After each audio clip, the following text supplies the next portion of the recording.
Every 20 years an alarm goes off in my town. Every place has its own strange traditions, customs that seem normal when you're there but completely outrageous or downright bizarre to anyone outside the circle. But when bonding with others from small provinces, my village always tops the conversation.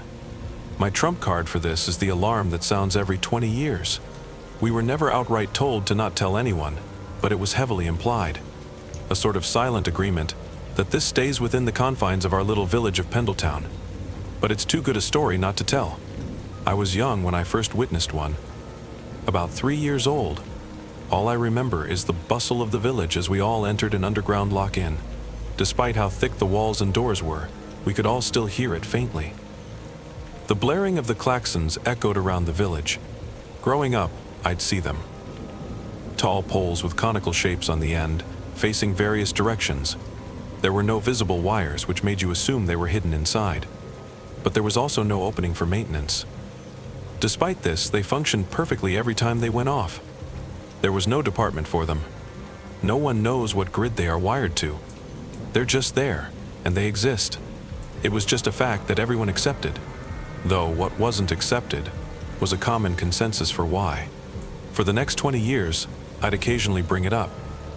And what people felt and knew drastically shifted from person to person. When I started high school, I'd walk to school every day. Driving wasn't and still isn't a common commodity in the area.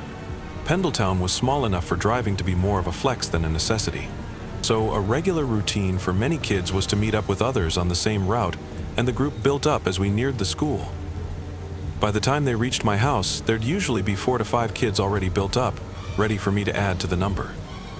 For the most part, the route was always the same. But due to the swings in weather, it was sometimes better to go down alternate paths. The tighter alleyways would provide cover from particularly harsh winds that plagued the winter months. And when we went this way, we'd sometimes see the Church of Many. This wasn't some grand cathedral. It was a function room where many middle-aged men would meet for a few beers. Drinking early in the day is universally seen as inappropriate, but they always argued it was for religious reasons, and somehow they always got away with it. We'd sometimes peek through the windows out of curiosity. We'd only heard rumors about the place, so we knew very little. However, we knew that the whole organization was based on the alarm, which sounded every 20 years. They were known for holding public events around the village. It honestly felt more like a themed community center than a religion, something that gave our little area an identity. But you could never say this to them. If you bring up their so-called relaxed worship, they'd argue you out the room about the importance of the organization. They would even go as far as to make you thank them for saving the town every 20 years, claiming that it was their doing that things weren't worse when the alarms went off. As you can imagine, it's nigh impossible to prove their claim, but equally impossible to prove otherwise. Quite honestly, the whole thing would be forgotten about for long periods. Something that happens every 20 years doesn't exactly bring about a sense of urgency. But sometimes, in school, a kid would bring it up, and talks would start all over again. There'd be a new theory thrown in and jokes around the room each time, but this is where Isaac always stood out. If you ever brought up the alarm with him around, he'd say the same thing. The alarm is a hoax. Something to understand our town isn't exactly 100% on the grid. It's known about by the government, but so disregarded that we've managed to uphold a sort of autonomous zone, separate from outside influence. Because of this, we still have some kind of royal family, but to actually call them that is an overstatement. They're just the lineage of the founders that have passed down power through each generation. They claim they know the secrets of the alarm, but say it's kept from the public for the village's safety. This is another point of contention, but we'll save it for now. Just know that this family has a lot of power in this village, but for the most part, they're well liked since they're very involved with the growth and development of the land. This doesn't stop the rumors, though. Isaac had one thought when it came to the alarm: a hoax. His theory goes that it's done to subjugate the population. Every 20 years, they assert their dominance by sounding the alarms and seeing who obeys, a simple routine that lets everyone know who's in charge. You see, anyone who doesn't seek shelter in the town's bunker is never seen again. During my later years in school, I met a girl called Edna. She was sweet. The village was small, so meeting new people was rare after a certain point. People exaggerate when they say a place is so small that everyone knows each other, but some of the more busy people might literally have done that. I met her during a school outing. The years in school were split. She was in the year below, and this particular trip was mixed with a few years. By the end, we were inseparable, and this carried on after the trip ended. I very quickly met her family, and we all got on well. But one moment really stood out to me, and that's when the alarm was brought up. I only brought it up offhandedly at the dinner table. I mentioned that someone at school was talking about the Church of Many being caught being drunk and disorderly again, and started raving about the alarm like it was urgent, and the table sort grew somber. Her parents didn't seem to want to say anything, but Edna put the silence out its misery by explaining their side of things. Apparently, she had an older brother, James. James had heard a rumor about the alarm that was still around. The idea was this: if you stayed out during the alarm, you were met by the spirits of the village. If you went to them with a wish in your heart so strong, it'd be granted. James had a wish, something he never shared with his family. Well, James snuck away when the evacuations were happening. Edna's family couldn't find him, but it was too late to go searching, so they had to hope James was okay when the alarms were going off. They searched and searched afterwards. The whole town had gotten involved, but James was nowhere to be found. The idea of something supernatural happening during the alarms wasn't a foreign idea to people, but Edna's family had their thoughts. James would never have wished to be away for his family, so if he stayed out to make a wish and was gone, the spirits could never be good. They were evil and had to be hidden from. I once talked to my dad about the alarms. My dad was a run-of-the-mill handyman. If you needed something done, he'd either be able to do it or figure out how. He was able to figure out any practical issue if you gave him enough time. My dad was sometimes sought for his advice. His practical thinking translated well to other areas, and he became a sort of counselor for some. No one had degrees in the village. Knowledge was brought in from outside sources, but no one really left Pendletown for qualifications. Besides, there would be no need. Around there, qualification came from already being able to do the job or apprenticing with someone until you could. This is to say, he isn't stupid. You can imagine education in a place like this isn't of the highest caliber, but he had a head on his shoulders. When I was younger, he'd tell me the same thing. Every 20 years, there was a monster that would emerge and gobble up any kids who wandered out while the alarms went off. This was a common story told to kids to keep them in check. A lot of people in my school were told that, and I imagine my parents were told that when they were kids, and so on. Even when I hit high school, he persisted with this story, but with some added details. I imagine that the gruesome notes were to keep me in check when the childish version lost its luster. A fear some parents had was if the alarms went off when teens were in the woods drinking. If they were too far out, they'd never make it back in time. This isn't to say they were strict to a harsh degree, but they were often overbearing when nearing the due date. This was because there was no set day. Sure, it was known to happen every 20 years, but there was a wide variance of possible days. People tried lining up the dates to old calendars, ancient time measuring devices, even alternate religious texts, but nothing could predict the exact time and date. So often we all became especially cautious when we knew the days as coming up. I was nearly 23 and was a few years into my career when we were nearing the date for the next alarm. By village standard, I was considered a man, so I faintly confronted my dad to tell me what he thought the alarm was. He told me what he thought. It's a monster. I resigned myself to hearing the same story again, but this time he went into much more detail than before. He explained that every 20 years, a monster came through and ate any who was found. This was much of what I'd heard before. But he went on to tell me of some of the things he'd heard.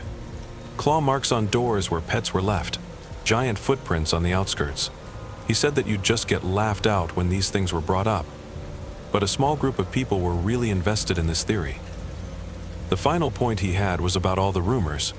He brought up one I'd heard before, that wishes were granted to anyone who went out into the alarm.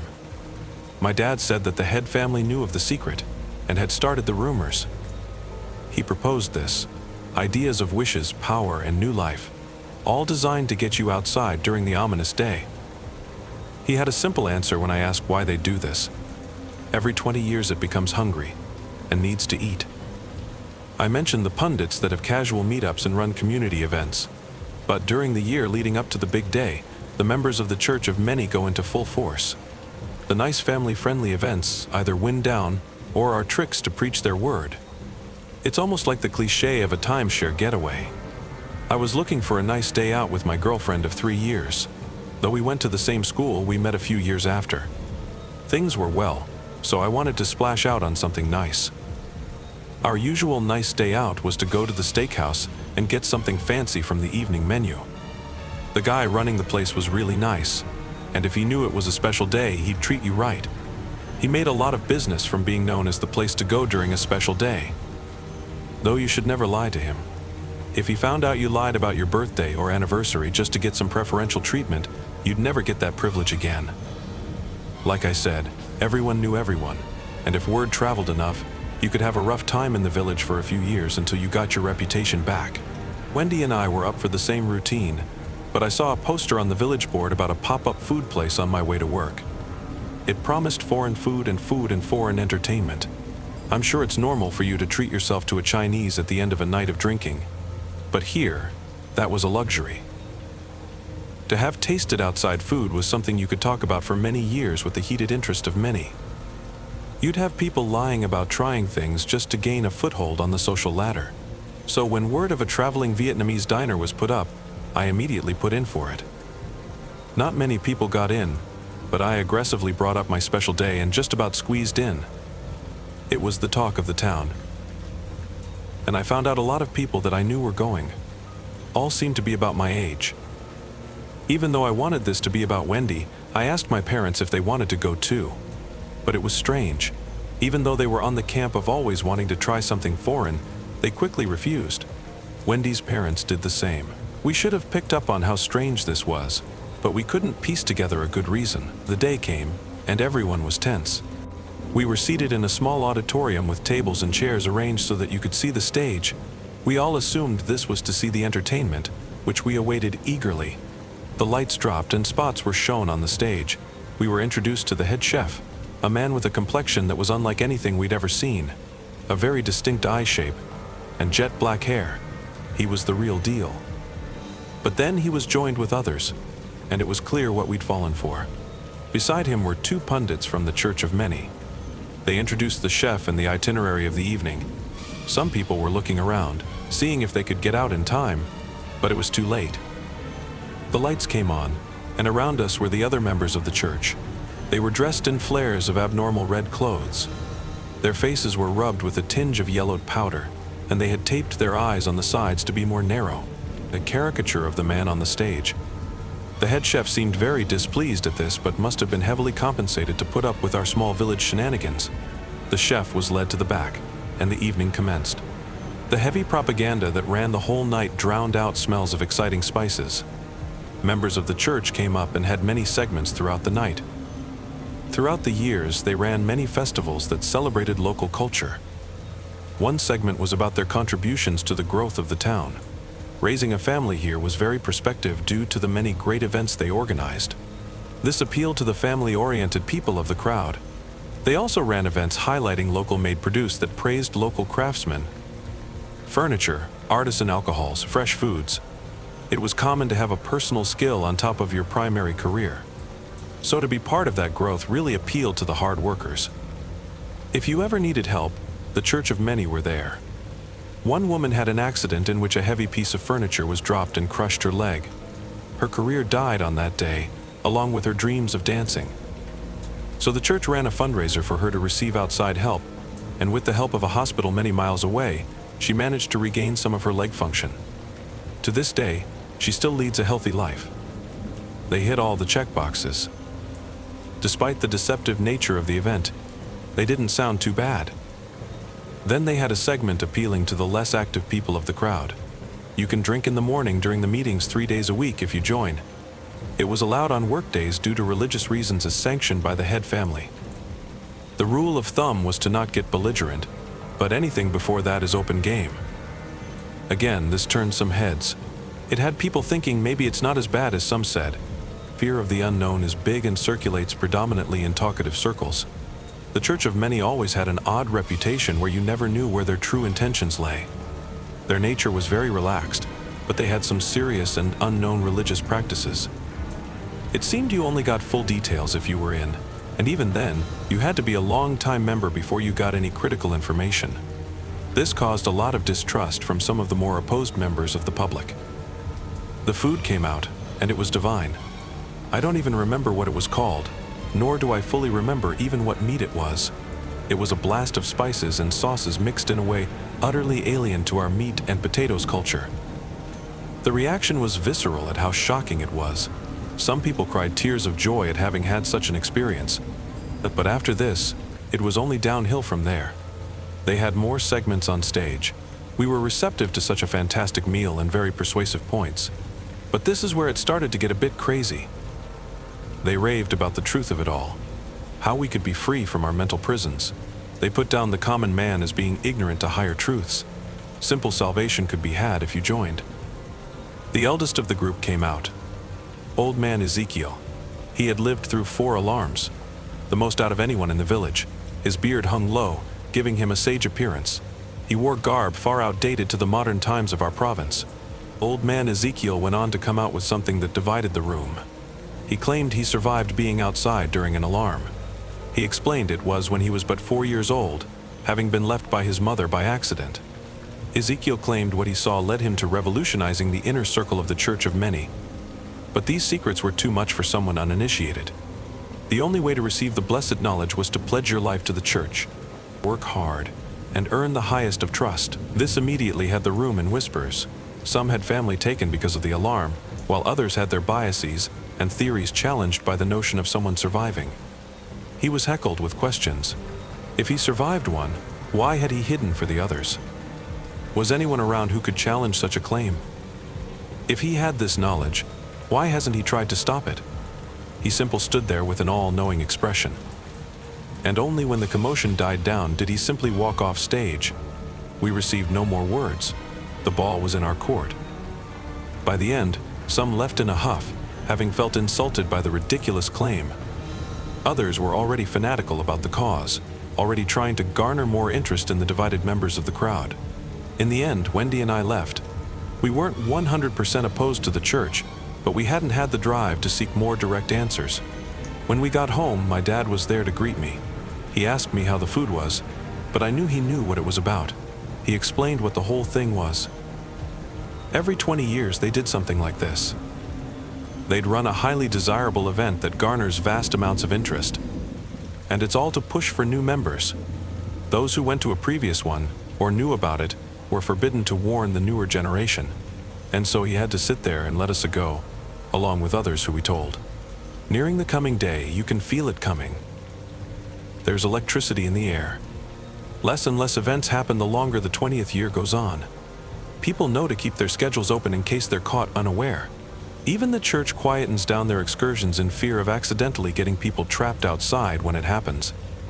But even still, there are the parties. Some parties and meetups happen close to the bunker during the coming months. These events have strict rules to keep running. It sounds weird, but it's encouraged by the head family. I reckon it's to keep our small economy stimulated. If not enough people spend, money gets held up and bottlenecked. There can be music, and musicians are hired, but it can't be too loud. You can drink but no hard liquor, and there's an unwritten rule to never get belligerently drunk. In the past, there have been those reported to have drunkenly slept through an alarm and went missing from not getting in the bunker. Though there's a somber air to these meetups, it's still a much-needed social energy. It can feel like months of waiting, so going that long without any stimulation can drive one stir crazy. It's normal to keep your circle of friends from school well after school has ended, which was the case for me. Every time I went to one of these events, I'd see familiar faces. Edna, who I mentioned before, Kyle, who was in my form, Watson, who was often on my walk to school, and Steg, whom I'd known since kindergarten. Up until then, talk about the alarm had dried up. Everyone had said their piece many times, and there was never any new information to spark more ideas. But when we knew the day was coming, it'd creep back into conversation like old times. Being more mature, our conversations dropped from the wild notions to more talking about getting past it. We knew the consequences of not following the rules. Other than Ezekiel, no one has ever survived being outside during the alarm. And even then, his claim was heavily scrutinized. We all agreed to just behave until then, keep a low profile, and get past it. Simple, right? It turns out Kyle had other ideas. When the date was getting close, he started bringing up some of the old theories from school. He'd bring up a few, but always circle back to one, that you could make a wish if you survived. Edna immediately flipped out about this. By then, it was known what had happened to James. So it was already a bad move to bring up the alarm, but bringing up the rumor that got him killed was not cool. One time Steg went off on him for always bringing it up. We couldn't figure out what he was thinking. Kyle would try to soothe the idea that it was worth a shot, that he wanted it to be true. But Steg would have none of it. It was during one of his put-downs that Kyle spoke up. He screamed so loud the pub briefly quietened down. All he said was, but it could bring her back. We all knew what this meant. When Kyle was 8, his mother fell ill. It wasn't immediate, so for 3 years he'd rush home from school every day to be with her. They were really close, so losing her really took a part of him with her. So the idea of a way to bring her back, no matter how obscene, was romanticized to him. Even though we all felt for him, we took an opposing stance. We knew it was a bad idea. To Kyle, though, the prospect of the alarm only coming every 20 years meant it was now or never. So looking back, I think there was no talking him out of it. He only told me. I was often the one to talk to him afterwards and empathize with his situation. I did this to make him feel better after a harsh berated from Steg. So I think this made me his confidant. So one day, after a late-night gathering, he took me somewhere. A small reinforced hut near the outskirts of the village. Over the years, he built it. He'd apprenticed as a builder after finishing school. So to think he chose that career just for this was an absurd idea to me. But at this point, I wouldn't put it past him. I never said anything. I just listened. He went on to explain the rigidity of the thing. It was strong enough to withstand a bomb. The only opening was small enough to keep up the strength of the structure, and on it was a small porthole to look outside. His thinking was that he had to see and talk to whatever came to make the wish. Inside was some food and water, but not too much since it only need to last for one night. By his design, it couldn't be locked from the outside. This is to allow fast access when the time comes. Trust was common in the village, so locks were often not needed. However, it could be locked from the inside, and it was a rigid lock. He let me test it, and when it was bolted, my full force barely shook the thing. To say it was solid was an understatement. Then the day came. When it was time, you knew. The alarms made a winding up sound like they were warming up. This was your cue to get to the bunker as soon as possible. I saw everyone moving in unison, all making their way calmly but hastily to the one place drilled into us from birth. But while making my way there, I noticed him, and only because I knew to look out for him. But there he was, Kyle, slinking away in the opposite direction. I knew where he was going, and looking back, I could have stopped. Sure, he could have still escaped if we went after him. But he trusted me when he confided in me his idea. To break that would have challenged my honor of being a friend, something a lot of people took seriously. So I just gave him a subtle nod and wished him Godspeed. The mood in the bunker is something you can't explain. Only when you experience it does it fully sink in what's truly happening. An alarm is going off, while the whole population is hunkered together. But something they never tell you about is the commotions that inevitably start. A couple started raving that they had left their pet. They were causing a commotion by the door, begging to be let out while the alarms were still just winding. But they were obviously refused to exit. Then a woman started screaming. She met up with the kids brought in from the school but couldn't find her son. The teacher explained that he had just slipped away from the class. It was protocol to not go back. There were too many examples of losing a teacher along with a kid when this happened. So it was drilled into them to never go back. This sounds pragmatic on paper, but seeing the pain from a screaming parent berate them will forever stay with me. At first, when I saw the burly crew that operated the doors, I was intimidated by their presence. They were the leading team of the local police force. Crime wasn't a common thing in the village, and when there was an incident, it was often just a civil case that was resolved with words, not action. So when you had a small team constantly trained in physical combat, it was rumored that it was just for this instance, the manning of the door during the alarm. It's easy to think it just a precaution, but witnessing it in person, I was thankful for the time they put into sculpting their life for this very moment. Holding down 1 or 2 people is easy for someone strong. But when the parents corralled other parents into their cars to get out and rescue their kid, to see the efficiency of the coup being put down was like a well-oiled machine. You'd think they'd be at their limit when it was nearly 2-on-1 per bouncer. But the number grew when another incident happened that they never warned you about. The knocks. The alarms started, and they were loud. You had to talk just below a shout to be heard. So when you heard faint knocking from the door, you knew they were hitting hard. Only when you listened closely could you hear them. People left outside, having not made it in time, just outside the door. Though you couldn't hear the words, you could hear to the pleading in their voice, begging to be let in. Terms of desperation screamed as loud as they could. Obviously, the humanitarian of the bunch raised a commotion about this. They yelled at the bouncers to quickly open the door and let them in. It'd only be for a few seconds if they were fast. Still subjugating the rioting parents, it was amazing to see how they could still overpower this new group causing an uprising. All the while, seeing how serious they were taking things in the bunker, all I could think of was Kyle. At first I didn't realize it, but eventually the screaming and bashing outside stopped. Not just petered off, it just stopped. Yet the alarm still rang. They rang for a solid hour before slowing down back into its wind-up sound, then died down entirely. We all stood there in silence for a moment, taking everything in, almost in disbelief that it was over. 20 years of build-up, just for that 1 hour. But there'd be no reports in the past of a false end, or a double alarm, so not long after the doors were opened, and we were free to leave. The held down and rambunctious lot were let go with no warning or punishment. It seemed understandable that it was to happen, almost inevitable. A high point of emotion, but not held against them. Though scratched up and bruised, they left without a whisper.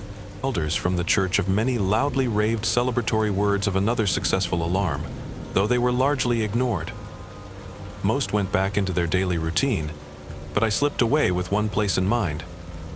I got to Kyle's bunker and knocked as much as I could. I berated with questions. If he was in there, if he was okay, to just make a sound. Anything, but I heard nothing. I peeked inside through the tiny porthole to try to see him. The porthole offered a wide view of the small room. If he was in there, I'd see him. Then I tried the last thing I could do. I pushed the door to open it, and it was locked.